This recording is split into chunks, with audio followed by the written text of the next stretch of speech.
اب آپ سورہ توبہ کی کیسٹ نمبر 6 سماعت فرمائیں۔ وعلى آل سيدنا محمد كما صليت على إبراهيم وعلى آل إبراهيم في العالمين إنك حميد مجيد۔ أعوذ بالله من الشيطان الرجيم، بسم الله الرحمن الرحيم۔ إلا الذين عاهدتم من المشركين ثم لم ينقصوكم شيئا ولم يظاهروا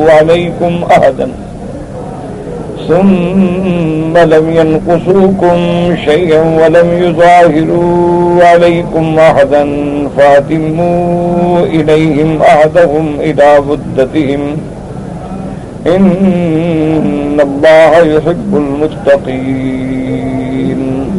قال المؤلف والمفسر رحمه الله تعالى: عذابا نفع بعلومه وعلومكم في الدارين آمين، إلى أن قال: هذا استثناء من ضرب مدة التأجيل ب4 أشهر لمن له عهد مطلق ليس بمؤقت، فأجره 4 أشهر يسيح في الأرض يذهب فيها لينجو بنفسه حيث شاء، إلا من له عهد مؤقت فأجله إلى مدته المضروبة التي عوهد عليها۔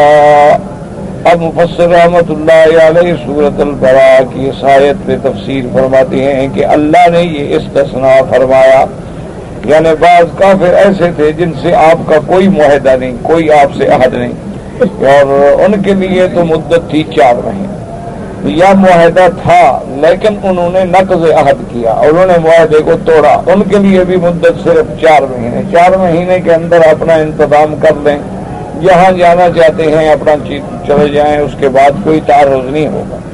اور اگر 4 مہینے کے بعد یا اشہر حرم گزرنے کے بعد وہ پائے گئے تو فاقتلوا المشرکین حیث وجدتموہم، پھر ان کے ساتھ قتال کیا جائے گا۔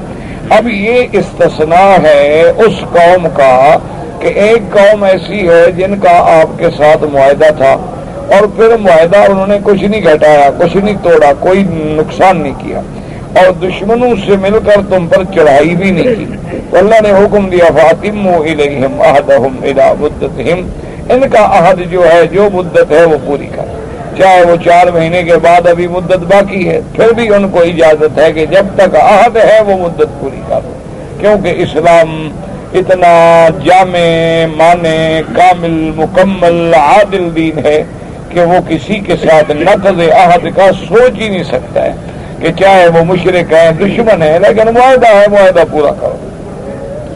اس لیے فرماتے ہیں کہ جن کا عقد مطلق تھا، موقت نہیں تھا، تو ان کو تو 4 مہینے کی عدت مل گئی۔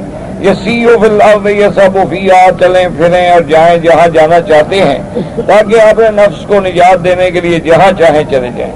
ہاں الا من لہ عہد مؤقت، اگر کسی قوم کے ساتھ آپ کا ایک مدت تک کے لیے عقد ہے تو فَأَجَلُهُ إِلَى مُدَّتِهِ الْمَضْرُوبَةِ الَّتِي عُوهِدَ عَلَيْهَا، جس مدت پہ آپ نے عہد کیا ہے وہ پورا ہوگا۔ وقد تقدمت الحدیث عن كان له عهد مع رسول الله صلی اللہ علیہ وسلم فعهده إلى مدته۔ اب مفسر رحمۃ اللہ علیہ فرماتے ہیں کہ پہلے بھی احادیث گزر چکی ہیں کہ جن مشرکین مکہ کا میرے محبوب، میرے آقا سرکار دو عالم سیدنا محمد الرسول اللہ صلی اللہ علیہ وسلم سے کوئی عہد تھا، معاہدہ تھا، تو ان کو مدت پوری کرنے کی اجازت دی گئی۔ وَذَلِكَ بِشَرْطِ أَن لَّا يَنقُضُ الْمُعَاهِدُ عَهْدَهُ وَلَمْ يُظَاهِرْ عَلَى الْمُسْلِمِينَ أَحَدًا أَن يُمَالِئَ عَلَيْهِم مَّن سِوَاهُمْ، فهذا الذي يفعله بذمته وعدينا مدته، ولهذا حرر تعالى الوفاء بذلك۔ ہاں مفسر فرماتا ہے لیکن یہ شرط ہے کہ ہمارا کسی قوم سے عہد تھا یا عقد تھا لیکن انہوں نے نقصان کیا، انہوں نے اگر عقد توڑا ہے یا انہوں نے مسلمانوں کے خلاف ہمارے دشمنوں کی مدد کی ہے تو پھر کوئی مدت نہیں، وہ تو عقد ان نے توڑ دیا، ہم نے تو نہیں توڑا ہے۔ یہ ان کے لیے ہے جنہوں نے عقد پورا کیا، جنہوں نے کوئی عقد کو نہیں توڑا، تو اب ہم بھی عقد پورا کریں گے اور ان کو اس مدت مقررہ تک اللہ کی طرف سے مہلت ہوگی۔ اور اس کے بعد اللہ نے فرمایا ان اللہ یحب المتقین۔ متقین کا اصل معنی تو ہوتا ہے تقوی اختیار کرنا، متقین کا معنی ہوتا ہے اللہ سے ڈرنے والے، اتقاء کا معنی ہوتا ہے اپنے آپ کو جہنم کی آگ سے بچانے والے۔ تو جو لوگ اللہ سے ڈرنے والے ہوتے ہیں تو صاف بات ہے کہ وہ اللہ کے احکام کو نہیں توڑیں گے، تو اللہ تبارک و تعالی عہد وفا کرنے والوں کو محبوب رکھتے ہیں۔ اب اللہ نے فرمایا فَإِذَا انسَلَخَ الْأَشْهُرُ الْحُرُمُ فَاقْتُلُوا الْمُشْرِكِينَ حَيْثُ وَجَدتُّمُوهُمْ وَخُذُوهُمْ وَاحْصُروهُمْ وَاقْعُدُوا لَهُمْ كُلَّ مَرْصَدٍ فَإِن تَابُوا وَأَقَامُوا الصَّلَاةَ وَآتُوا الزَّكَاةَ فَخَلُّوا سَبِيلَهُمْ إِنَّ اللَّهَ غَفُورٌ رَحِيمٌ۔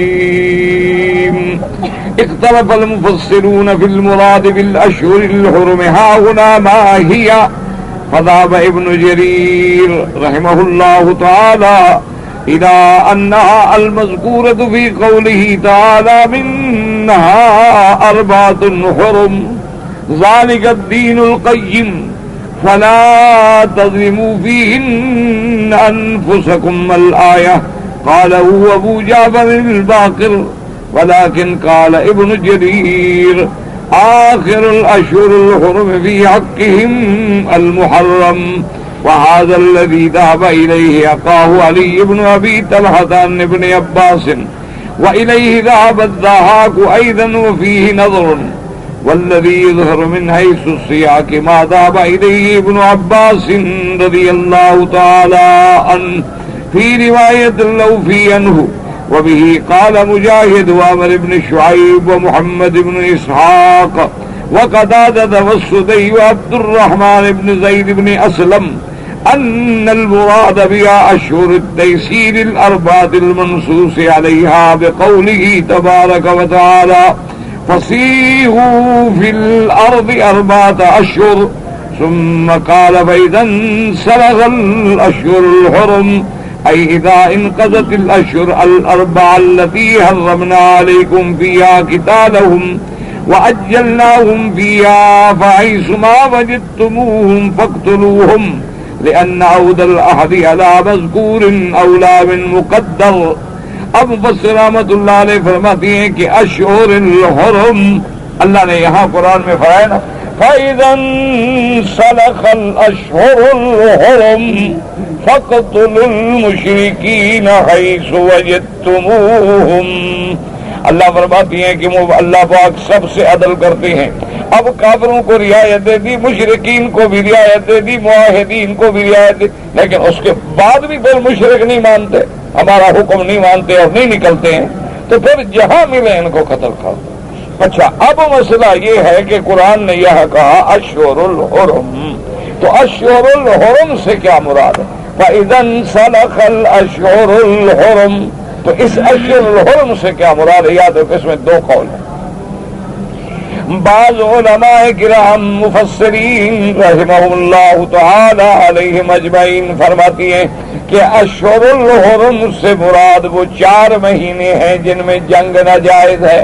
اللہ نے فرمایا قرآن میں منہا 4 حرم، کہ 12 مہینوں میں اللہ نے 4 مہینے تھے، ان کو کہا جاتا تھا اشہر الحرم، کہ ان کے اندر قتال کرنا جو ہے وہ منع ہے، ذی-قعدہ، ذی-الحجہ، محرم اور اسی طرح رجب، مضر، وہ 4 مہینے جو تھے کہ جاہلیت میں بھی ان میں قتال نہیں کرتے تھے، لیکن مشرکین جو ہے نا جیسے وہ توحید میں جوڑ لگاتے تھے نا، تو اسی طرح پھر انہوں نے اشہر الحرم میں بھی جوڑ لگانے شروع کیے کہ کسی سے جنگ ہو جاتی تو کہتے اچھا بھائی اس مہینے کو ذی محرم کے بجائے تم سفر گن لو، پھر اس کے بعد والے مہینے کو محرم بنا لیں گے، اچھا اس مہینے کو ذی الحجہ کے بجائے تم اور مہینہ بنا دیتے ہیں، پھر اس کے بدلے میں ایک اور مہینے کا نام ذی الحج رکھ دیں گے، اور کیا فرق پڑے گا؟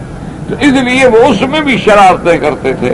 تو اب انسلخ الاشہر الحرم، تو اشہر الحرم سے کیا مراد؟ تو بعض علماء نے فرمایا کہ وہی حرمت والے 4 مہینے، بعض علماء نے راجح قول یہ ہے کہ نہیں، وہ 4 مہینے تو الگ چیز ہے، یہ 4 مہینے وہ مراد ہیں جو اللہ نے ان کو مہلت دی تھی کہ فسیحوا فی الارض 4 اشہر، 4 مہینے چلو پھرو، 4 مہینے کے بعد نکل جاؤ حد حرم سے، اور اس کے بعد پھر نکل جاؤ جزائر عرب سے۔ تو یہ 4 مہینے جب گزر گئے تو یہ 4 مہینے حرام ہیں، ان میں ان کے ساتھ قتال منع ہے۔ فَإِذَا انْسَلَخَ الْأَشْهُرُ الْحُرُمُ، جب یہ منع والے مہینے گزر جائیں تو فَاقْتُلُوا الْمُشْرِكِينَ حَيْثُ وَجَدتُّمُوهُمْ، پھر جہاں تمہیں مشرک ملے ان کے ساتھ قتال کرو، ان کو مارو، اور ان کے لیے پھر ہر ٹھکانے میں بیٹھ کے ان کا یعنی مقابلہ کرو۔ تو اس لیے مفسر رحمت اللہ علیہ اسی کو اب بیان فرما رہے ہیں کہ بھی اشہر الحرم سے یہاں کیا مراد ہے، تو کہتا ہے کہ ابن جریر رحمت اللہ علیہ فرماتے ہیں کہ اشہر الحرم سے مراد ہے منہا 4 حرم، وہ 4 مہینے حرمت والے۔ قالہ ابو جعفر الباقر، ابو جعفر باقر بھی یہی فرماتے ہیں۔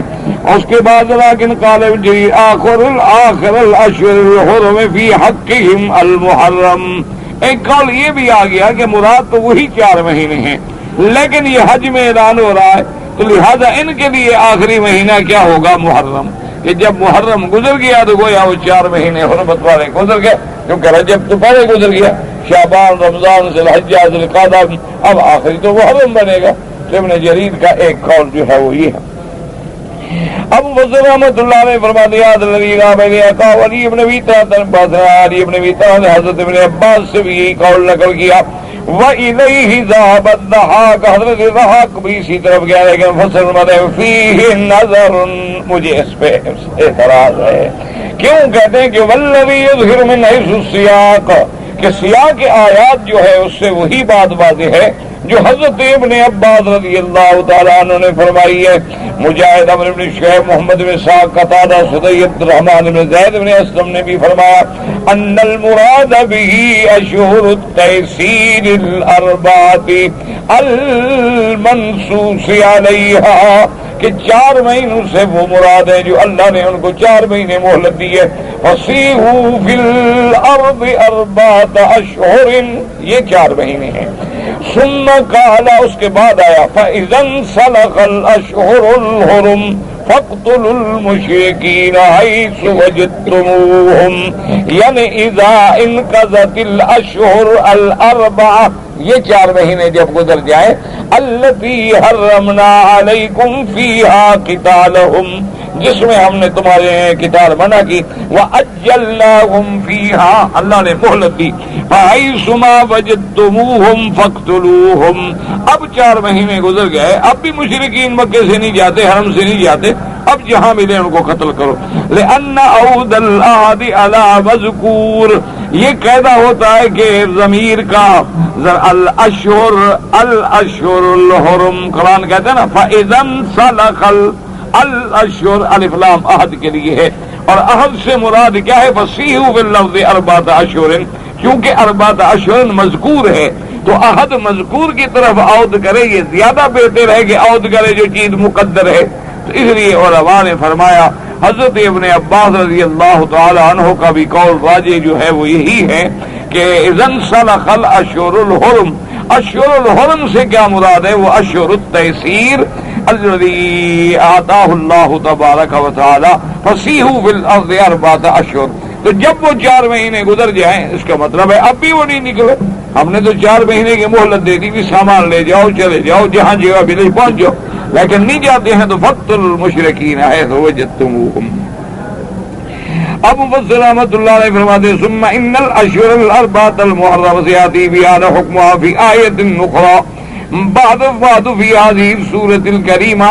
اب مفسر فرماتا ہے کہ وہ 4 مہینے حرمت والے 4 حرم، ان کے احکام جو ہے انشاءاللہ اسی صورت میں آئیں گے، لیکن بعد کے اندر وقوله تبارک و تعالی فاقتلوا المشرکین حیث وجدتموہم من الارض وهذا آب والمشہور تخصیص بتحریم القتال فی الحرم۔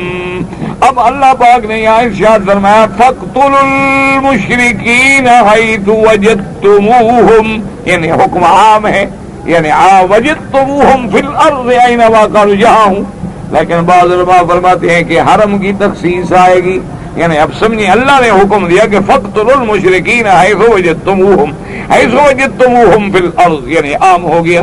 لیکن آگے ایک تخصیص ہے کہ حرم میں قتال نہ کیا جائے، لیکن وہ بھی مشروط ہے. اگر حرم میں کوئی بدبخت خود قتال کرے تو پھر اس کے ساتھ تو قتال کرنا پڑے گا. یعنی بعد اگر بدبخت ایسے ہوں جن کو اللہ کے حرم کا بھی ادب نہ ہو، اللہ کے حرم کا بھی احترام نہ ہو، پھر ان کو تو سزا دے گی اسلام. اس لیے فرماتی ہے قولی تبارک و تعالی ولا تقاتلوهم عند المسجد الحرام حتی یقاتلوکم فیہ فإن قاتلوکم فاقتلوہم. اللہ نے فرمایا مسجد الحرام میں قتال نہ کرو. اللہ پاک فرماتے ہیں کافروں سے بھی، مشرکین سے بھی، کیونکہ حرم کا مقام ہے، حرم جو ہے مقام امن ہے، حرم جو ہے مقام احترام ہے. اللہ تبارک و تعالی اس حرم کا اور بلد الامین کا ہمیں ادب احترام نصیب فرمائے. اور اس کے بعد فرماتے ہیں کہ حتی یقاتلوکم فیہ وإن قاتلوکم فاقتلوہم. ہاں اگر وہ مشرکین آپ سے لڑیں اللہ کے حرم میں تو پھر ان سے تو ہمیں بھی لڑنا ہوگا، یعنی ہم دفاعی طور پر تو لڑیں گے لیکن اپنی طرف سے کسی پر اللہ کے حرم میں حملہ نہیں کریں گے. اور اس کے بعد اللہ نے فرمایا وَاقْتُلُوا الْمُشْرِكِينَ حَيْثُ وَجَدتُّمُوهُمْ وَخُذُوهُمْ أَوْ أَسْرُوهُمْ إِن شِئْتُمْ قَتْلًا وَإِن شِئْتُمْ أَسْرًا. اللہ نے فرمایا چاہو تو ان کو قتل کر دو، چاہو تو ان کو قیدی بنا لو.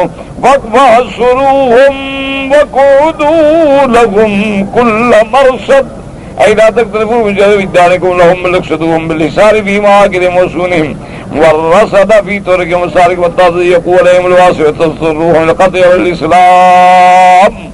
اللہ نے فرمایا یہ مان کیونکہ یہاں تو دیکھو نا ایک لفظ ہی کافی تھا کہ وقتلوا المشرکین، قتل کرو بس. لیکن اللہ نے یہاں تین فرمایا وقتلوا المشرکین حیث وجدتموہم، اور دوسرا حکم خذوہم، پکڑو ان کو، واحصروہم، محاصرہ کرو ان کا، واحصروہم وقعدوا لہم کل مرصد، ہر راستے پہ بیٹھو ان کے. تو چار حکم دے دیے. کیا مانا؟ اللہ نے فرمایا یہ مانا نہیں کہ مشرک اتفاق سے مل جائے تو مارو، نہیں، ڈھونڈ ڈھونڈ کے مارو ان بدبختوں. ہر راستے پہ بیٹھ کے ان کو اتنا تنگ کر دو، ان کو اتنا ذلیل کر دو کہ یا یہ حرم چھوڑ جائیں یا اسلام لے آئیں، ورنہ اس کے بعد ان کو قتل کر دیا جائے. اللہ تبارک و تعالی نے مسلمانوں کو عزت دی تھی، اسلام کو غلبہ دیا. اللہ تبارک و تعالی کا حکم ہے کہ اسلام ہمیشہ عزت والا رہے گا، لیکن شرط یہ ہے کہ ہم صحیح معنی میں مسلمان بن جائیں، ہم صحیح معنی میں ایمان والے بن جائیں. اس لیے اللہ کا ہر جگہ حکم ہی انتم الاعلون ان کنتم مؤمنین. اور کہیں فرمایا کان حقا علینا نصر المؤمنین. اور کہیں اللہ تبارک و تعالیٰ فرماتی ہے کہ ہم پر، یعنی ہم نے اپنے اوپر واجب کیا، اللہ پہ کوئی چیز واجب نہیں ہوتی کہ مومنوں کی مدد واجب ہے، لیکن ایمان والے بنیں گے تو مدد آئے گی. اس لیے فرمایا ان تنصروا اللہ ینصرکم، اگر تم مدد کرو گے، کیا مانا؟ تم اللہ کے حکم پہ چلو گے، ورنہ اللہ کو تمہاری مدد کی کیا ضرورت ہے. اگر تم اللہ کے احکام کی فرما برداری کرو گے، صحیح معنی میں مطیع بنو گے تو پھر ہماری مدد آئے گی. اور اسی طرح اللہ تبارک و تعالی نے فرمایا وَلَقَدْ نَصَرَكُمُ اللَّهُ بِبَدْرٍ وَأَنْتُمْ أَذِلَّةٌ. میرا مدنی اللہ نے مدد کی بدر میں جب تم عاجز تھے، کمزور تھے. تو جب تم اکڑو گے تو پھر کہاں سے مدد آئے گی؟ جب تم اپنی تواضع اختیار کرو گے، جب تم اپنی عاجزی اختیار کرو گے تو اللہ کی مدد آئے گی، اللہ تبارک و تعالیٰ کی نصرت آئے گی. اور اسی طرح اللہ تبارک و تعالیٰ فرماتے اِنَّا لَنَنصُرُ رُسُلَنَا وَالَّذِينَ آمَنُوا فِي الْحَيَاةِ الدُّنْيَا. اللہ فرماتے ہیں ہم مدد کرتے ہیں اپنے رسولوں کی اور ان لوگوں کی جو ایمان لائے. پکا ایمان شرط ہے. صرف ہم کہیں کہ جناب ہم چونکہ مسلمان ہیں، نماز نہ پڑھیں، روزہ نہ رکھیں، زکوٰۃ نہ دیں، ہم چاہے سود کھائیں، زنا کریں، شرابیں پئیں، داڑیاں مڈوائیں، بے حیائی کریں، عریانی کریں، فحاشی کریں، عورتوں کو لے کے سڑکوں پہ پھریں، لیکن اللہ کو ہماری مدد ضرور کرنی چاہیے کیونکہ ہم مسلمان ہیں. تو پھر یہ تو خلاف عقل بھی بات ہے اور خلاف نقل بھی بات ہے. ہمیشہ ایک چھوٹی سی بات پہ کبھی غور کر لیا کرو مثلاً آپ کی فیکٹری ہے، انڈسٹری ہے، دکان ہے، دفتر ہے، آپ نے وہاں ایک ملازم رکھا ہے کام کی، لیکن وہ ملازم کہتا ہے کہ جناب آپ مجھے گاڑی بھی دیں، گھر بھی دیں، اور مجھے باقاعدہ تنخواہ بھی بہت اعلیٰ قسم کی دیں، اور کھانے پکانے کے لیے بورچی دیں، گھر کی صفائی کے لیے نوکر دیں، گاڑی چلانے کے لیے ڈرائیور دیں، دفتر میرا بڑا فرسٹ کلاس اے سی لگا ہوا ہو اور بڑا ٹھیک ٹھاک سیٹ ہو، اور تنخواہ بھی میری اتنی ہو، باقی کام جو ہے نا جب میری مرضی ہوگی تو کروں گا، ورنہ میں سیر پہ چلا جایا کروں گا۔ شام کو مجھے چونکہ سیر ضروری کرنی ہوتی ہے، اور صبح میں واک پہ چلے جاتا ہوں، مجھے واک کرنی ہوتی ہے، جاگنگ کرنی ہوتی ہے تاکہ صحت بھی ٹھیک رہے میری۔ اس کے بعد جو ہے نا میں سو جاتا ہوں، مجھے نیند بڑی آتی ہے۔ تو ایسا نوکر آپ رکھیں، تو آپ کو ایک نوکر قبول نہیں ہے، اللہ کو ایسا بندہ قبول ہے جو اس کا حکم بھی نہیں مانتا، نبی کا حکم بھی نہیں مانتا، کہتے مدد بھی کرو۔ ٹھنڈے دل سے سوچیں، غور کریں کہ بھی ہم اللہ کے حکم کے بھی خلاف ہوں، سرکار دو عالم صلی اللہ علیہ وسلم کی سنتوں کے بھی خلاف ہوں، نہ ہماری صورت میں سنت ہو، نہ سیرت میں سنت ہو، نہ گھر میں سنت ہو، نہ بچوں میں اتباع سنت ہو، نہ عورتوں میں اتباع سنت ہو، اور اس کے بعد ہم یہ کہ چونکہ جی مسلمان ہیں تو اللہ کی مدد کیوں نہیں آتی؟ اللہ تعالیٰ کو کیا ضرورت ہے آپ تمہاری کہ تمہاری مدد ضروری کریں؟ وہ اپنے باغیوں کو، اپنے غداروں کو، اپنے نافرمانوں کو تو مار پڑتی ہے، مدد تھوڑی آتی ہے۔ جو آدمی آپ کا بچہ بھی نافرمان ہو آپ اس کو بھی تھپڑ مارتے ہیں، زیادہ ہو تو آپ بیت مار دیتے ہیں، زیادہ ہو گھر سے نکال دیتے ہیں۔ اللہ فرماتے تیرا بچہ نافرمان ہو تم اتنے سزائیں دیتے ہو، میرے محبوب بن کے نافرمانی کرو اور میں تمہاری مدد کروں، اس لیے کہ تم کہتے جو ہو اللہ میاں مدد فرما، بس تیرے کہنے کی دیر ہے، بس مدد آ گئی۔ ہمیشہ اصول یاد رکھیں کہ اسباب بھی وہ پیدا کرو جو اللہ کی نصرت کو کھینچنے والے ہوں۔ اسباب تو پیدا کرو اللہ کے غضب کے اور مانگو رحمت۔ اللہ کے اسباب تو پیدا کرو ناراض ہونے والے، اور کہو کہ اللہ میاں راضی ہو جا۔ اللہ فرمائے کہ جس قوم میں شراب، ربا، زنا، فحاشی عام ہو جائے گی میں رحمتیں بند کر دوں، اور ان میں اتنا آپس میں فساد، فرقہ واریت اور ایک دوسرے کو مارنا کہ حتیٰ کہ مارنے والے کو پتہ نہیں ہوگا میں نے کیوں مارا، مرنے والے کو پتہ نہیں ہوگا میں کیوں مر گیا، میرا کیا قصور تھا بھائی؟ وجہ کیا ہے؟ اللہ کے احکام کی نافرمانیاں، کہ ظہر الفساد فی البر والبحر بما کسبت ایدی الناس۔ یہی وجہ ہے، آپ دیکھ لیں کہ یا دریاؤں میں ریت اڑ رہی ہے اور پانی آتا ہے طوفان بن جاتا ہے، یا بارش کے قطرے کے لیے قومیں ترس رہی ہیں اور بارش آتی ہے تو طوفان بن جاتے ہیں اور گھروں کے گھر نیست و نابود ہو جاتے ہیں۔ کیا ہے؟ ابھی میں 2-3 دن پہلے کی بات ہے، دیکھ رہا تھا کہ مدتوں کے بعد جب بارش آئی ہے تو بجائے اس کے کہ قوم اللہ کا شکر کرتی، اللہ کے آگے سجدہ ریز ہو جاتی، نمازوں میں گر جاتی، خیراتیں کرتی، اللہ کے آگے استغفار کرتی، سب فیشنیبل لوگ جو ہیں سمندر بیچ کے کنارے پہ کھڑے جناب اپنے جھومر ڈال رہے ہیں اور بھنگڑے ڈال رہے ہیں۔ انا للہ و انا الیہ راجعون۔ جب یہ عالم ہو جائے نا جی، پھر ڈرا کرو کہیں اللہ کی پکڑ قریب نہ آ گئی۔ دیکھو نا جی، لوط علیہ السلام کی قوم میں تو یہی گناہ تھے نا، ان میں لڑکوں کے ساتھ بدفعلی کرنا، لوگوں پہ سیٹیاں مارنا، راستے میں جانے والوں کو چھیڑنا، جو آدمی گزرتا اس پہ طنز کرنا، لڑکے عورتوں والے کپڑے پہننا، عورتوں سے نفرت کرنا اور لڑکوں سے شادیاں کرنا، سیٹیاں مارنا، پیلے پیلے رنگ کے کپڑے پہننا اور عورتوں کی طرح ٹمک ٹمک کے چلنا، یہ ساری برائیاں ان میں جب رچ بس گئیں پھر بھی عذاب نہیں آیا جب وہ قوم جرت کر کے اللہ کے نبی کے دروازے پہ آ گئی کہ تیرے گھر میں خوبصورت لڑکے مہمان ہیں، ہمارے حوالے کرو۔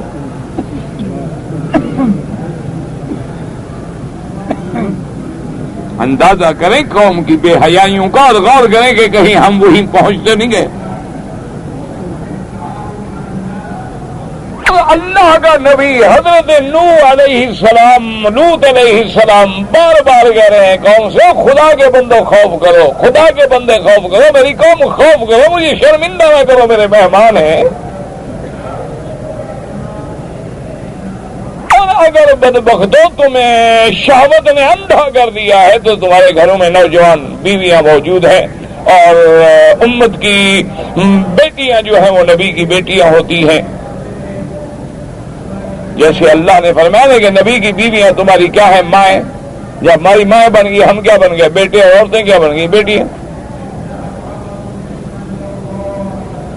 انہیں جناب آگے دیکھیں قوم کیا کہتے، قالوا وما لنا فی بناتک من حق وانک لتعلم ما نرید۔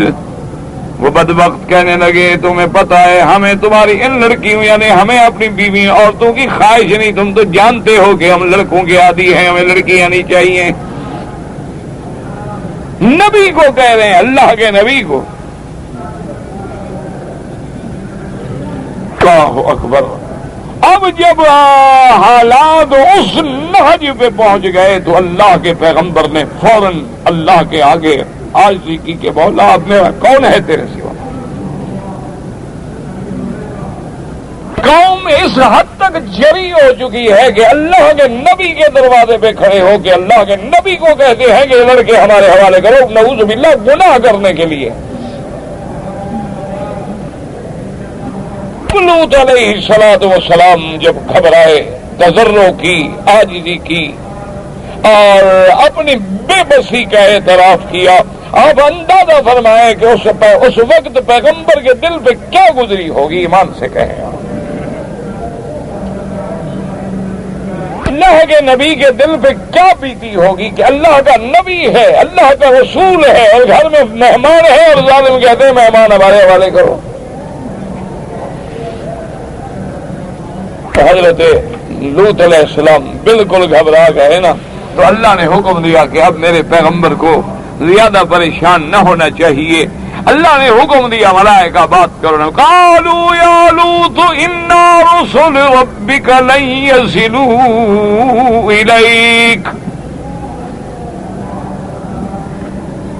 کہا اللہ کے پیغمبر گھبراتے کیوں ہو، ہم تو اللہ کے فرشتے ہیں، یہ آپ نہ ڈریں، یہ آپ کو چھو نہیں سکتے، آپ کی طرف آ نہیں سکتے، ہم جو اللہ نے ہمیں جو بھیجا ہے صرف اب آپ اتنا کریں گے وَأَسْرِ بِأَهْلِكَ بِقِطْعٍ مِّنَ اللَّيْلِ، رات کو اپنے خاندان کو بچوں کو لے کے نکل جائیں اور جانے کے بعد مڑ کے بھی نہ دیکھنا، تمہاری قوم کا ہم وہ حشر کریں گے کہ تم دیکھ بھی نہیں سکو گے۔ ساتھ یہ بھی بتلا دیا ان موعدہم الصبح، کہ پیغمبر اب لمبی چوڑا وقت ختم ہو گیا، مہلت ختم ہو گئی ہے، اب جو صبح کا تارا نکلے گا تیری قوم کا تارا ہمیشہ کے لیے ڈوب جائے گا۔ ان سے کہیں کیا آج ہمارے گناہ، ہمارے اعمال اس حد کو نہیں پہنچ گئے ہیں کہ کھلم کھلا لواطت ہے، کھلم کھلا لڑکے لڑکوں سے بدفعلیاں کر رہے ہیں، کھلم کھلا گناہ ہو رہے ہیں، گھروں میں بیویاں رو رہی ہیں اور لڑکوں کے ساتھ میٹنگیں اور عیاشیاں ہو رہی ہیں، اور جناب شرابیں ہیں، زنا ہے، عیاشیاں ہیں، بے حیائیاں ہیں، ہوٹلوں میں کیبریٹ ڈانس ہیں، یعنی کون سی وہ برائی ہے جو سابقہ امتوں میں تھی اور حضور کی امت میں نہیں آئی؟ تتبعن سنن من قبلکم، حضور نے فرما دیا تھا کہ میری امت تم بھی وہی چیزیں حرکتیں کرو گے جو پہلی امتوں نے کی ہے۔ بلکہ علماء نے یہ لکھا ہے کہ پہلی امتوں میں بعض بیماریاں الگ الگ تھیں۔ کیا معنی؟ ایک قوم میں تھا کہ تولنے میں کھوٹ کرتے تھے، لینے میں زیادہ دینے میں تھوڑا۔ ایک قوم میں بیماری تھی یہ لڑکوں والی، ایک قوم میں بیماری تھی کہ وہ نقض عہد کرتے تھے، جو وعدہ کرتے پورا نہ کرتے۔ اسی طرح علماء نے قرآن و حدیث کا مطالعہ کر کے اللہ تبارک و تعالیٰ ان ائمہ پہ، علماء پہ کروڑوں رحمتیں نازل فرمائے۔ انہوں نے کہا کہ سارے قرآن کا مطالعہ کرو، قوم عاد ہے، قوم سمود ہے، قوم نوح ہے، قوم لوط ہے، قوم فرعون ہے، اور جتنی اقوام ہیں امم سالفہ اور عرب بعدہ، ان میں جو جو گناہ انفرادی تھے وہ امت محمد میں اجتماعی آ گئے۔ اب ہمارے اندر یعنی رشوت بھی ہے، ربا بھی ہے، زنا بھی ہے، لواطت بھی ہے، اور جھوٹ بولنا بھی ہے، کم تولنا بھی ہے، فریب کرنا بھی ہے، اور اسی طرح عورتیں مردوں کا لباس جین اور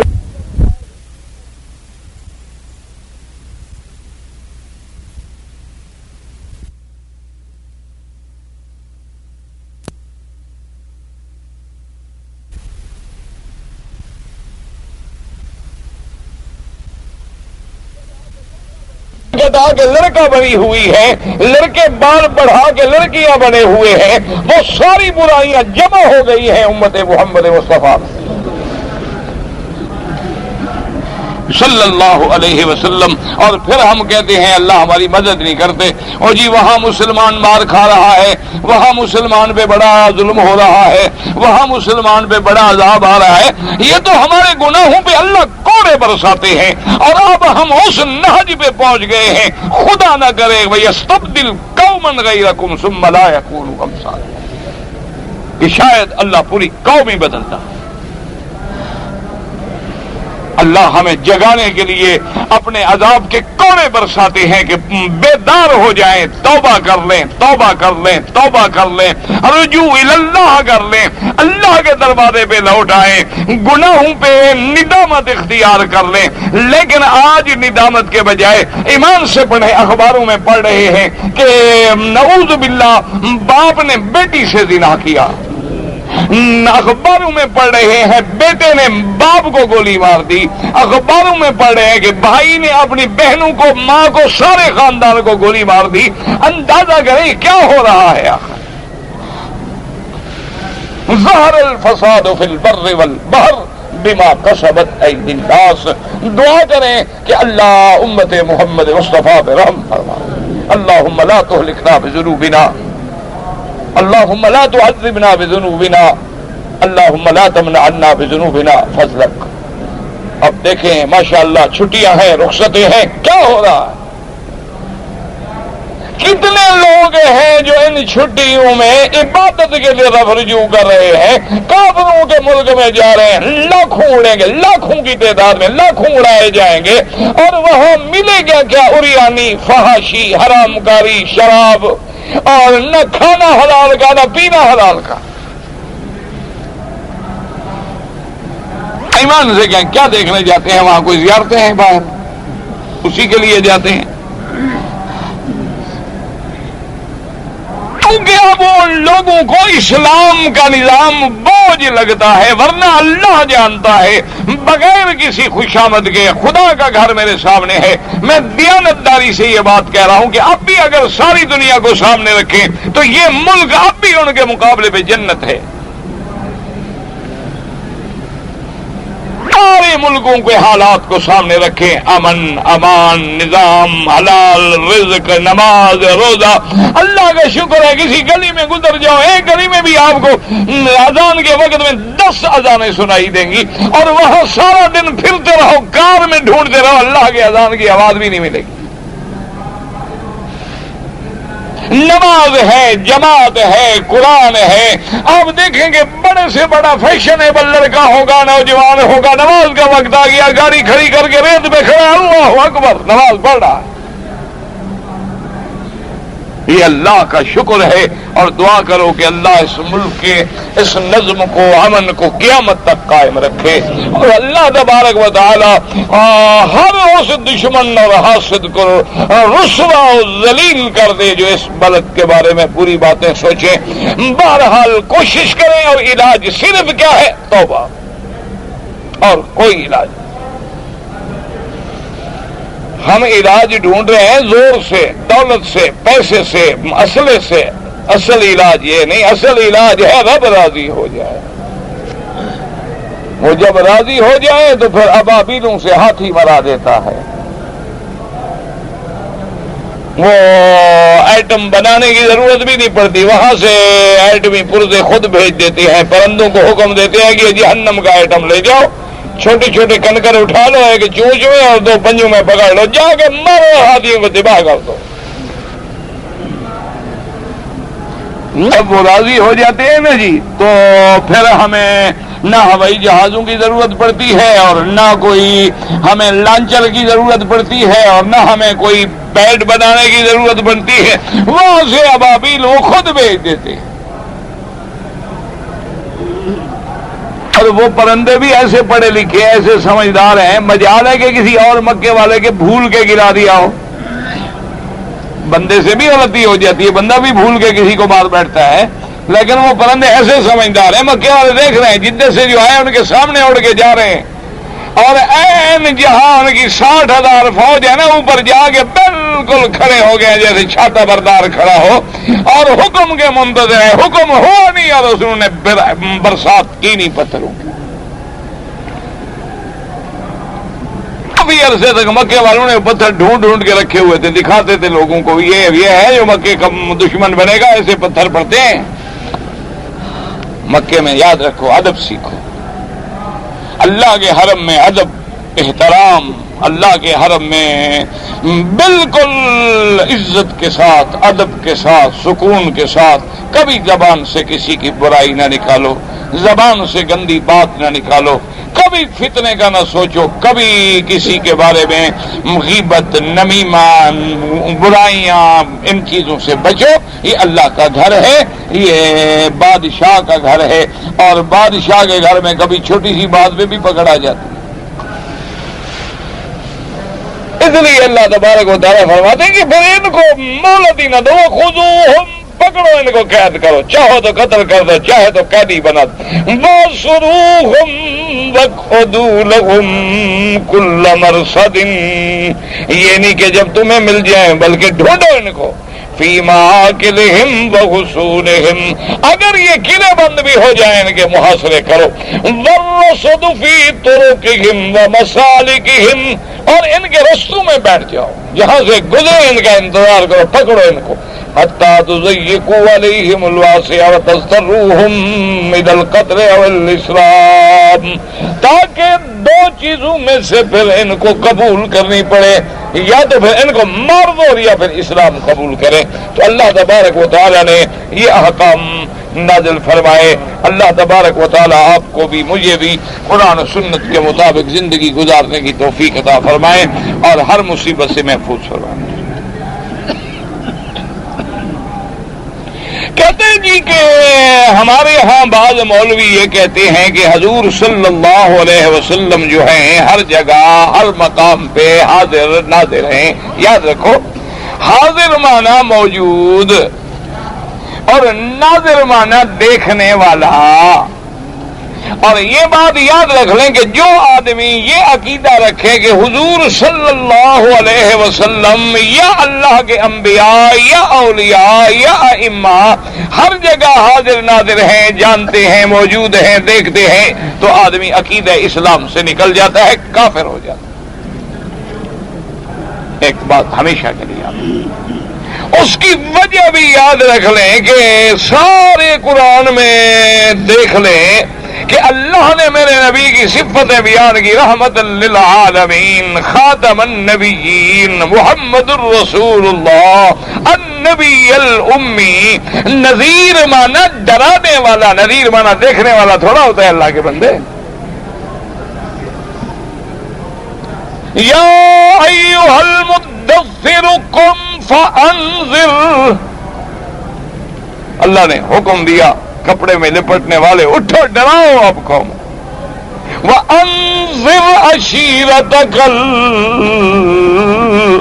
الْأَقْرَبِينَ، میرے مدنی، میرے محبوب، سب سے پہلے اپنے رشتہ داروں سے انذار دعوت کا کام شروع کرو۔ اسی طرح فرما اِنَّا أَرْسَلْنَاكَ شَاهِدًا وَمُبَشِّرًا وَنَذِيرًا وَدَاعِيًا إِلَى اللَّهِ بِإِذْنِهِ وَسِرَاجًا مُنِيرًا، اللہ پاک نے فرمایا آپ کو بیان کرنے والا یا شاہد مانا گواہی دینے والا، قیامت میں اللہ کے نبی گواہی دیں گے سب نبیوں پہ۔ وہ گواہی کیا ہوگی؟ اللہ نے خبر دی کہ سب نبی حق ہیں۔ حضور دنیا میں بھی تو ان نبیوں کی تصدیق کر چکے ہیں نا، دنیا میں بھی تو وہ تمام نبی حضور کے پیچھے نماز پڑھ چکے ہیں، اسی لیے اللہ کے حکم پہ فَكَيْفَ إِذَا جِئْنَا مِنْ كُلِّ أُمَّةٍ بِشَهِيدٍ وَجِئْنَا بِكَ عَلَىٰ هَٰؤُلَاءِ شَهِيدًا، اللہ نے فرمایا اس دن ہر امت پہ ان کا نبی گواہی دے گا اور ان سب پہ پھر محمد مصطفیٰ گواہی دیں گے، اور اسی طرح پھر حضور کی امت بھی گواہی دے گی۔ وَكَذَلِكَ جَعَلْنَاكُمْ أُمَّةً وَسَطًا لِتَكُونُوا شُهَدَاءَ عَلَى النَّاسِ، اس کا معنی حاضر ناظر تو نہیں ہوتا۔ اور اللہ کے بندے اگر نبی ہر جگہ حاضر ناظر ہے تو پھر حج کا کیا مطلب؟ وہ تو ہر جگہ موجود ہے، ان کو پھر احرام باندھ کے عرفات آنے کی کیا ضرورت ہے؟ اگر اللہ کے نبی حاضر ناظر ہے تو پھر ہجرت کا کیا مطلب؟ ہجرت کا تو معنی یہ ہے کہ مکہ چھوڑیں اور مدینہ جائیں، وہ تو وہاں بھی موجود، یہاں بھی موجود، تو ہجرت کہاں کر رہے ہیں؟ اگر اللہ کے نبی حاضر ناظر ہوں تو پھر معراج کا کیا مطلب؟ تو یاد رکھیں یہ کافروں کے عقیدے ہیں، اور یہ عقائد جو ہیں فرق ضالہ نے گمراہ کرنے کے لیے لوگوں کو ایسے عقیدے گھڑے ہیں، اللہ تبارک و تعالی معاف فرمائے۔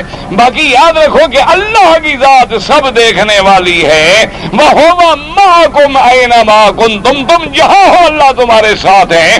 تو اس ساتھ کا معنی کیا ہے؟ معیت علم یا معیت نصرت۔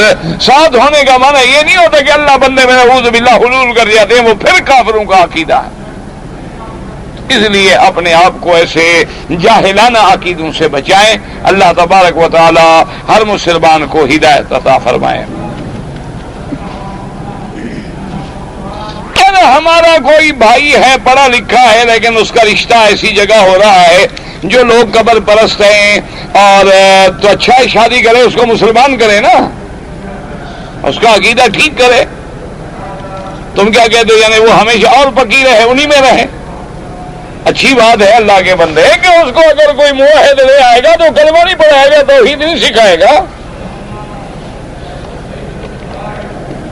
اگر کوئی لڑکی اپنے جیٹھ کے ساتھ گاڑی میں سفر کر سکتی ہے، نہیں کر سکتی ہے۔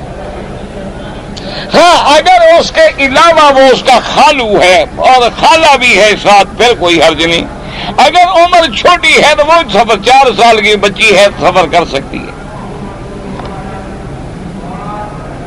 اپنے جو کتاب ہے میں نے اصل میں یاد رکھے کتاب کوئی بھی نہیں لکھی، نہ میرے پاس اتنا وقت ہوتا ہے نہ اتنا میری لیاقت ہے۔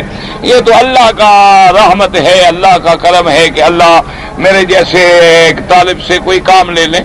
تو اصل میں وہ دروس حرم جو ہیں وہ بھی اسی طرح ہے جیسے میں ابھی درس دے رہا ہوں، تو کسی شاگرد نے ان کو کیسٹوں سے جمع کر کے ایک کتاب کی شکل دے دی اور نام دروس حرم ہو گیا۔ اور وہ کتاب بعض لوگوں نے جن کو اللہ نے توفیق دی تھی وہ چھپوا دی اور تقسیم کیا، وہ اس کے تو کوئی 10-20 ایڈیشن چھپ چکے ہیں، اور انگریزی میں بھی اور بنگلہ دیشی میں بھی اور اردو میں بھی، لیکن خدا کی قدرت ہے میرے پاس ایک نسخہ بھی نہیں ہے۔ بہرحال آتے ہیں، جب کوئی آتا ہے لے جاتے ہیں، ہم ویسے خود خالی رہ جاتے ہیں۔ تو اس لیے اصل میں وہ بھی بعض ہمارے طالب العلم دوستوں کی جو میرے بھائی ہیں، ان کا ایک جذبہ ہے، ان کی ہمت ہے کہ انہوں نے کیسٹوں کو جمع کیا، سنا اور وہی لکھ دی اور جمع کر کے کتاب بن گئی اور کسی چھپانے والے نے چھپا دی، تو اس کا نام دروس حرم ہے۔ میں نے سنا ہے کہ کراچی میں اب صدیقی ٹرسٹ والے حضرات جو ہیں انہیں چھاپ کے وہ دیتے ہیں، اللہ عالم، خدا جانتا ہے۔ جب امام کے ساتھ فرض پڑھ لوں تو باقی سنت وغیرہ پڑھنے کا ہمت نہیں ہوتا، کیوں؟ بیمار ہو کیا ہو نہ، آخر پتہ لگے نا، امام کے ساتھ تو فرض پڑھ لیتے ہو گی تو باقی تم سنت کیوں نہیں پڑھتے ہو؟ کوئی وجہ بھی تو لکھو نا، بیمار ہو، مریض ہو، یا ویسے کوئی پھر اس کے بعد جو ہے شیطانی غلبہ ہو جاتا ہے تو استغفار کرو، توبہ کرو، سنتیں نہ چھوڑو۔ حضور صلی اللہ علیہ وسلم کی سنت چھوڑنے والا ایک دن فرض بھی چھوڑ دیتا ہے۔ میں تہجد الحمدللہ پڑھتا ہوں، لیکن شیطان کے غلبے سے تہجد بھی نہیں پڑھ سکا، سو گیا، نماز بھی نہیں پڑھ سکا، کوئی قضا کر لیں۔ یہ آپ کا دکھ افسوس جو ہے نا، یہی انشاءاللہ اللہ سے اجر لائے گا۔ جو آدمی کو تکلیف ہے نا، ہائے میری تہجد گئی، ہائے میں نماز میں نہ اٹھ سکا، بس اللہ یہی دیکھتا ہے کہ میرے بندے کو میری بندگی کا طرف ہے کہ نہیں، ورنہ اللہ کو کیا ضرورت ہے ہم سارے نماز پڑھیں تو فائدہ کوئی نہیں، سارے بے نمازی بن جائیں تو اللہ کا نقصان کوئی۔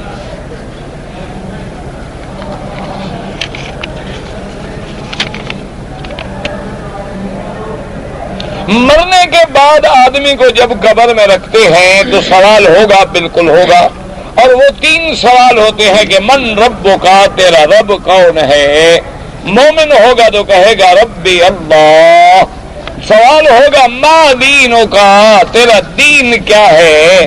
مسلمان ہوگا تو کہے گا دینی الاسلام، میرا دین اسلام ہے۔ پوچھیں گے ما تقول فی حق ھذا الرجل الذی بعث فیکم، تیرا عقیدہ اس ذات کے بارے میں کیا ہے جو تمہاری طرف نبی بنا کے بھیجا گیا؟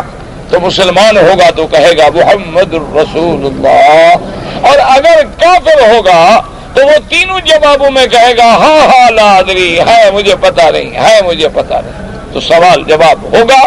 اسی لیے حضور نے حکم فرمایا کہ جب مومن کو دفن کر لو، قبر میں رکھ لو، اس کے بعد اس کے لیے دعا مانگو کہ اللہم ثبت ہو، کہ یا اللہ اس کو سوال جواب میں ثابت قدم رکھنا۔ اور آپ نے یہ بھی فرمایا کہ الآن یسأل، ابھی پوچھا جائے گا، ابھی سوال جواب ہوگا۔ ایک گھر میں 2 بیویوں کو رکھ سکتے ہیں، کیوں نہیں رکھ سکتے؟ 4 رکھ سکتے ہو، یہ تو تمہاری ہمت پہ ہے۔ اگر تم برداشت کر سکتے ہو 2 کی مار ایک گھر میں تو رکھ لو، ہمیں کیا تکلیف ہے بھائی؟ شریعت میں کوئی منع نہیں، اگر وہ نہیں لڑتی تو سبحان اللہ۔ اللہ کی صفات کے لوگ منکر ہیں، یاد رکھو، جو لوگ انکار کرتے ہیں صفات کا وہ بھی کافر ہے۔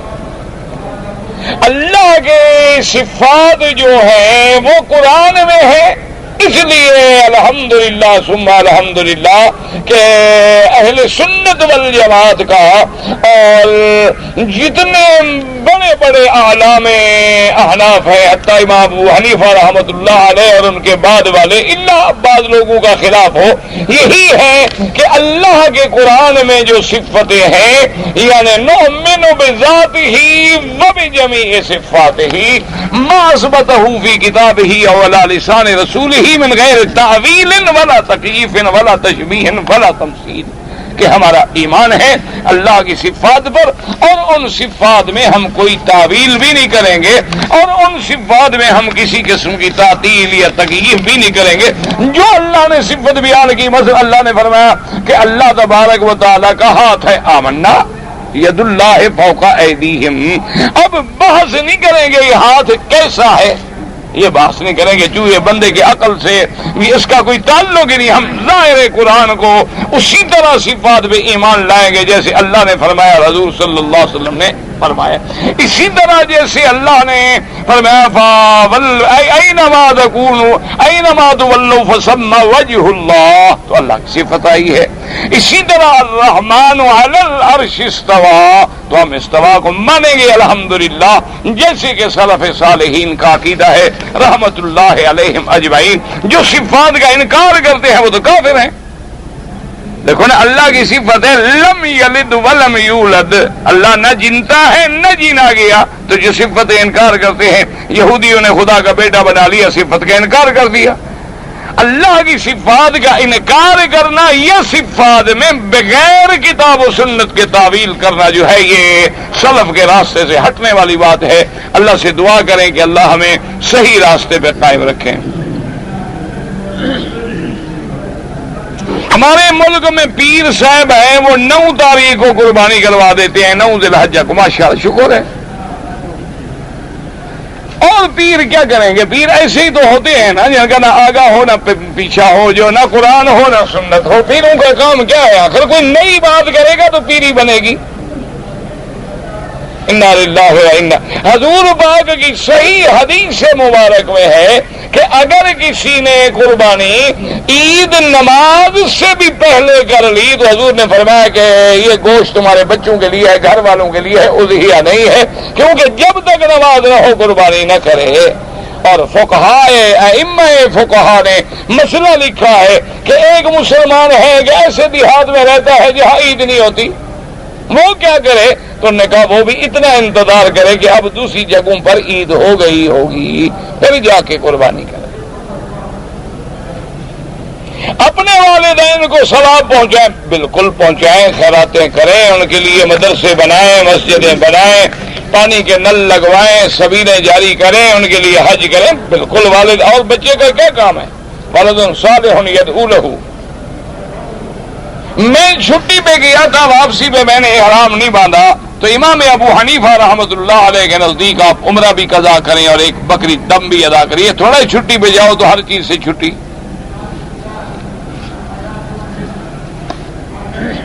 طواف میں ثواب زیادہ ہے، ہاں نفلی عبادت میں سرزمین حرم میں مکے میں رہتے ہوئے ہر نفلی عبادت سے زیادہ ثواب طواف میں ہے، کیونکہ قرآن آپ ساری دنیا میں پڑھ سکتے ہیں، نفل تہجد اشراق صدقہ کر سکتے ہیں، لیکن طواف اللہ کے گھر کے بغیر کسی دوسری جگہ میں نہیں ہو سکتا. اگر مرد اپنی بیوی کو تنگ کرے کہ بیوی تنگ آ کر مجھ سے خلو مانگ لے، اللہ تو جانتا ہے نا، اس کی سزا خدا دیں گے انشاءاللہ.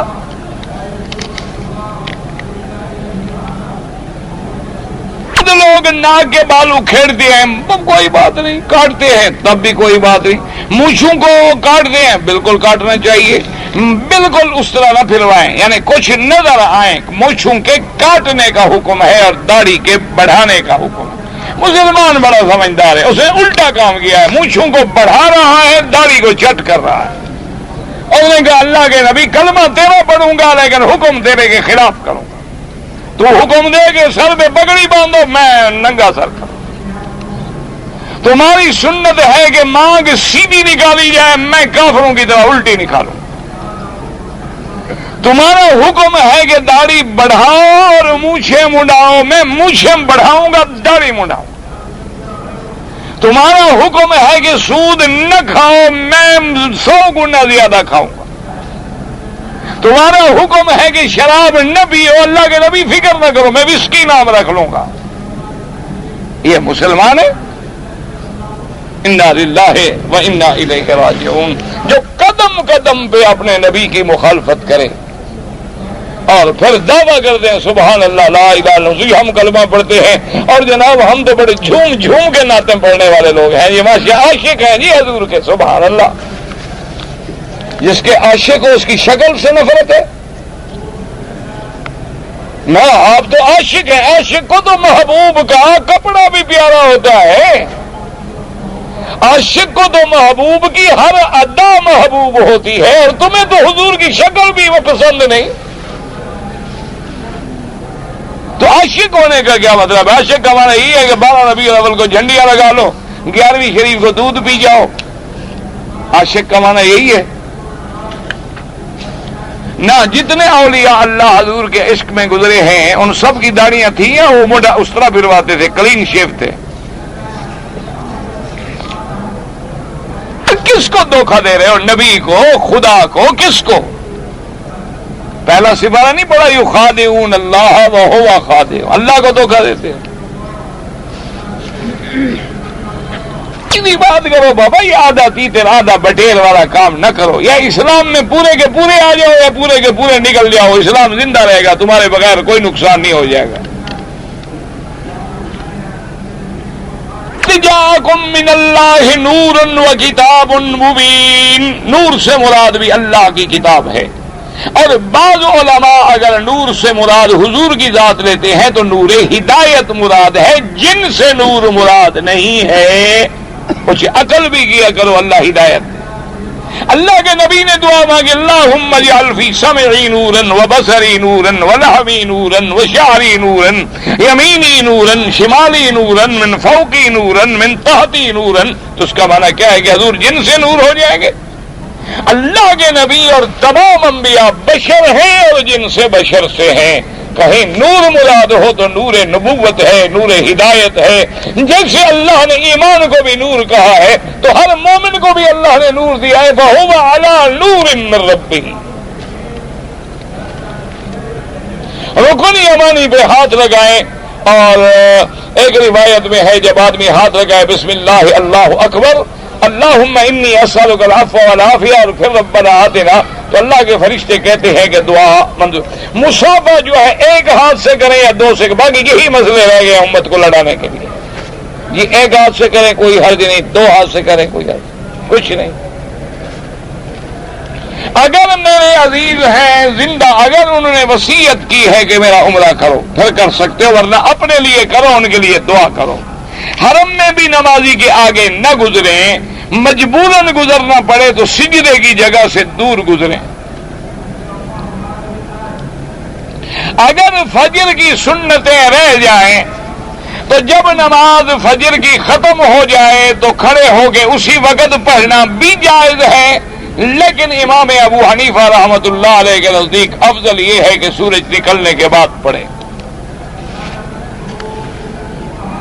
میں نے قربانی دینے سے پہلے احرام کھول دیا تھا، کیا مانا یعنی سر مڈا لیا، احرام کھول لیا، قربانی بعد میں کی، تو امام ابو حنیفہ رحمۃ اللہ علیہ کے نزدیک ترتیب واجب ہے، ترتیب توڑنے پہ دم آئے گی۔ اور امام احمد بن حنبل رحمۃ اللہ علیہ اور امام شافعی رحمۃ اللہ علیہ فرماتے ہیں کہ ترتیب واجب نہیں ہے، اگر آگے پیچھے ہو جائے تو کوئی دم نہیں ہے۔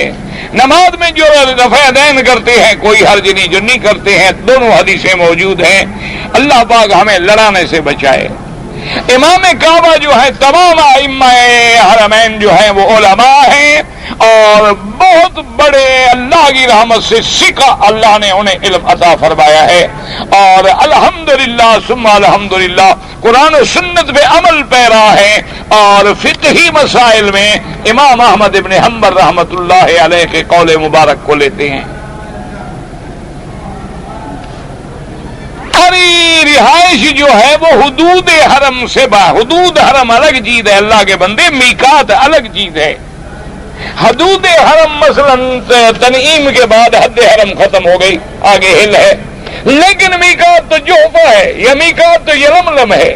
ادھر اگر آپ جائیں گے تو عرفات کے بعد حد حرم ختم ہو گئی، لیکن میقات تو وادی سیل ہے۔ تو اگر ڈپٹی ہے، ڈاکٹر ہے، روزانہ میقات کی طرف بھی جائے آئے، کوئی روزانہ احرام باندھنے کی ضرورت نہیں ہے۔ شوہر کے مرنے کے بعد عورت پر جو عدت ہے، بالکل یہ تو قرآن کا حکم ہے کہ جن عورتوں کے شوہر فوت ہو جائیں یتربصن بانفسہن اربعۃ اشہر وعشرا، 4 مہینے اور 10 دن جو ہے عدت المتوفیۃ النفس ہے، قرآن کا حکم ہے، یہ کوئی مولویوں کا مسئلہ تھوڑا ہے۔ اور جو لوگ چھٹی جاتے ہیں لازم ہے ان کے لیے بھی کہ واپسی پہ جب دیکھو بھی ایک اصول یاد رکھو، تمام ائمہ کرام 4 اماموں کا یہی مسلک ہے کہ جب میقات سے آؤ، چاہے چھٹی والا ہے یا غیر چھٹی والا، احرام باندھ کے آئے۔ فرق صرف اتنا ہے، وہ کہتے ہیں کہ اگر اس کی نیت عمرے کی نہیں تھی، نوکری کی تھی، تو اس کو دم نہیں لگے گی. یہ نہیں کہتے کہ عمرہ نہ کرے. امام ابو حنیفہ رحمۃ اللہ علیہ فرماتے ہیں کہ اگر عمرہ نہیں کرے گا تو دم بھی لگے گی. کیوں؟ میقات ہے، جب گزر رہا ہے تو لازم احرام باندھے. اونٹ کا گوشت کھانے سے امام احمد ابن حنبل رحمہ اللہ کے نزدیک وضو دوبارہ کرنا چاہیے. نماز سے پہلے جو لاؤڈ سپیکر کو چیک کرتے ہیں اس کی کیا وجہ ہے؟ لاؤڈ سپیکر والے سے پوچھو، مولوی مکی کا کیا تعلق ہے اس سے؟ کیوں چیک کرتے ہیں؟ اب یہ بھی میں بتاؤں. انا للہ و انا الیہ. اتنا بلا وجہ نہ پریشان کیا کرو، اللہ ہدایت دے. ہم ہوٹل میں کام کرتے ہیں، وہاں کمرے میں اللہ کا قرآن ہوتا ہے. اصل میں ماشاء اللہ چونکہ یہاں اللہ کا شکر ہے، اسلامی حکومت ہے، اللہ قائم دائم رکھے، تو اکثر ہوٹلوں میں قرآن رکھتے ہیں تاکہ کمرے میں حاجی ہے، عمرے والا ہے، اس کو جب موقع ملے گا تو بیٹھ کے قرآن پڑھ لے گا. تو کہتے ہیں ہم چونکہ نوکر ہیں، صفائی وغیرہ کرتے ہیں تو بے وضو ہاتھ لگ جاتا ہے. کوشش کیا کریں کہ بے وضو ہاتھ نہ لگائیں. قرآن کو بے وضو چھونا جو ہے خلاف ادب ہے. کوئی کپڑا ہاتھ میں لگا لیا، کوئی چیز سے پکڑ لیا، رکھ دیا ادھر، وہ کوئی مشکل نہیں ہے. اچھا، بعض اوقات یہ ہے کہ الحمدللہ قرآن پر جلد تو اسی لیے ہوتی ہے نا کہ اصل قرآن کو ہمارا ہاتھ نہیں لگتا، اوپر حفاظت کے لیے جلد لگا دی جاتی ہے. لیکن پھر بھی کوشش یہی کریں کہ بغیر وضو قرآن کو مس نہ کریں.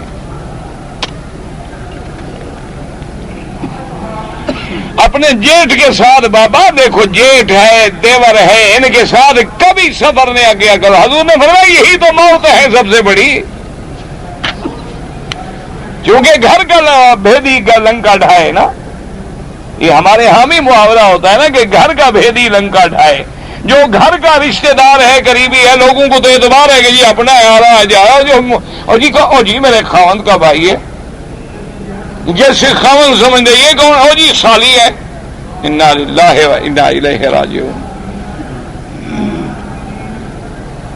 امام اگر اونچی آواز میں فاتحہ پڑھ رہے ہیں تو ان کے پیچھے فاتحہ نہیں پڑھنی چاہیے. امام احمد بن حنبل رحمۃ اللہ علیہ کے نزدیک صلاۃ جہریہ میں، یعنی جب امام کی آواز قرآن کی سنائی دے تو قرآن کا مقام ہی یہ ہے کہ جب پڑھا جائے تو سنو اور خاموش رہو. اور امام ابو حنیفہ رحمۃ اللہ علیہ کے نزدیک تو چاہے کوئی بھی نماز ہو، فرماتے ہیں جب امام کے پیچھے ہو تو امام ہے اسی لیے کہ امام کا پڑھنا جو ہے اس کی قرات مقتدی کے لیے کافی ہے.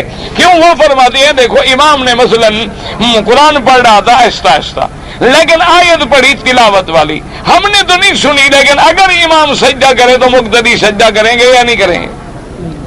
اچھا، امام کی کوئی غلطی ہو گئی، امام کو سجدہ صاحب ہو گیا، مقتدی نے تو غلطی نہیں کی ہے، تو امام جب سجدہ کریں گے تو ہم سارے سجدہ کریں گے کہ نہیں کریں گے؟ کیونکہ ان کی غلطی ان کی ہے، لیکن ہم امام